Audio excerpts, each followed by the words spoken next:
Do you find yourself stepping back into the day-to-day of your business? You're not alone. What if I told you that you might be creating more work for yourself by inserting yourself back into projects and that there is a better way? I get it. You're an agency owner who worries that standards won't be met, clients will be unhappy, and relationships will deteriorate without your direct involvement. It's a common bottleneck, and we'll explore how to effectively stop jumping back in and let go with confidence so you don't burn out. You'll hear a compelling case study of an agency owner whose personal involvement became a major bottleneck and how I helped her break free. And you'll discover how to rethink and redefine your role so you can delegate with confidence without risking the quality of delivery, maintain and exceed the high standards your clients expect while the business grows, and empower your team and free yourself from the daily grind. Stay tuned.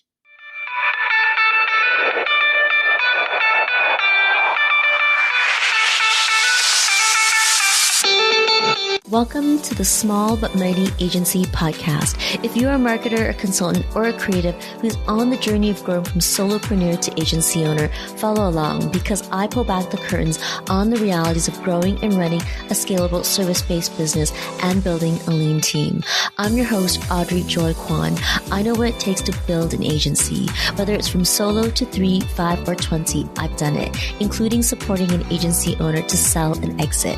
I've coached and consulted over 120 marketers, creatives, and consultants, and I've been behind the scenes of 7-figure businesses. I also have a master's degree in communications specializing in organizational development. All this to say, I know what it takes to grow, lead, and operate a multiple 6- and 7-figure small but mighty agency. And here on this podcast is where we'll dive right in. Hey friends, welcome back to the podcast. This month I've been in a number of discovery calls where the same question came up multiple times with different people. Today I want to share a case study to highlight how a client was able to move through the same challenge. If you think my client only wants to work with me, you're not alone. It never gets old, and it's usually followed by the question, how do I get them to work with my team? Or how do I stop being the bottleneck? By digging deeper, I usually find that there's something specific you can't let go of, or you don't have the confidence to let go of because you fear the team will drop the ball. So you find yourself jumping back into delivery or management. If that's you, it might mean you're hanging on to roles in your agency, like account management or client servicing, because your clients praise you and even insist on dealing directly with you. So why does this happen and will continue to happen unless we get concrete on identifying all the unique value you bring and passing it onto your team? Well, as a niche agency, you've built your business around a highly specialized skill or knowledge. In the startup phase, you, the agency owner, had the head knowledge and spent time becoming the expert. While this works well in the startup phase and you might be able to manage in the growth phase, you can't reach the scale phase. Niche agency owners must transfer knowledge. For more info on transferring knowledge, click on the link in the show notes for the episode on how to transfer niche knowledge to your team so you can scale. But the challenge doesn't end with just transferring knowledge. As you grow, maintaining the high standard of service that initially attracted clients becomes a delicate balance of empowerment and oversight. It's one of the very real growing pains of fully transitioning from I to we. In my consults with agency owners, I have found that although they may have some processes and standard operating procedures in place, they continue to be the bottleneck. Removing yourself from personal expertise in client relationships isn't cookie cutter. It does require figuring out what is missing that makes you feel like you can't let go and that the client isn't getting what they need. Sometimes it's one thing, but most of the time it's things layered together. So we have to pull them apart to solve them. I like to think of it as a ball of yarn tangled up, and we go in to pull it apart so we can put it back together again in a scalable way. One of the most common expressions of frustration from agency owners is that the team isn't performing at its best and they desire a team culture of excellence. It's super easy to say that you want a team culture of excellence, but what does it mean? A core challenge is when you're so close to the work that you have a hard time defining excellence. In other words, the things you naturally do that become part of your culture of working with clients. It seems like common sense to you, but it isn't to others. In other words, what is common sense to you is not common sense to everybody else. The first breakthrough in getting you unstuck from believing that nobody can do it like you is to help you clearly define what makes up excellence in your business. We can create the solution when we have clarity about what the real problem is. Sometimes the solution is not a process or a system. I want to share a client case study with you that highlights what this looks like. Jessie is a client we work with. She has a small full-time team of 4 people in her design agency, including herself. She finds it challenging getting her designers to own client presentations in a way that she feels builds trust with the clients. The solution she thought would be effective made her the bottleneck in her business. It looked like this. She started to attend all concept presentations with clients, thinking she would do it until the team could do it independently. Instead, she found herself stepping in to save her team during the presentations when things felt they were going sideways, and that made her feel even less confident about letting go. Now, she did it with good intent, believing her team members could learn from her stepping in and then apply what they learned to the presentations. It didn't work. She also captured best practices in processes and standard operating procedures, but something was missing.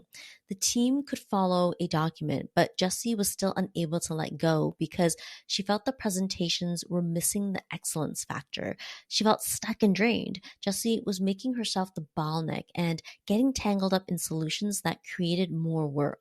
How did we untangle it? We dug deeper into what excellence meant to Jessie. She had difficulty putting it into words because the doing part came so naturally to her, but we drilled it down to confidence.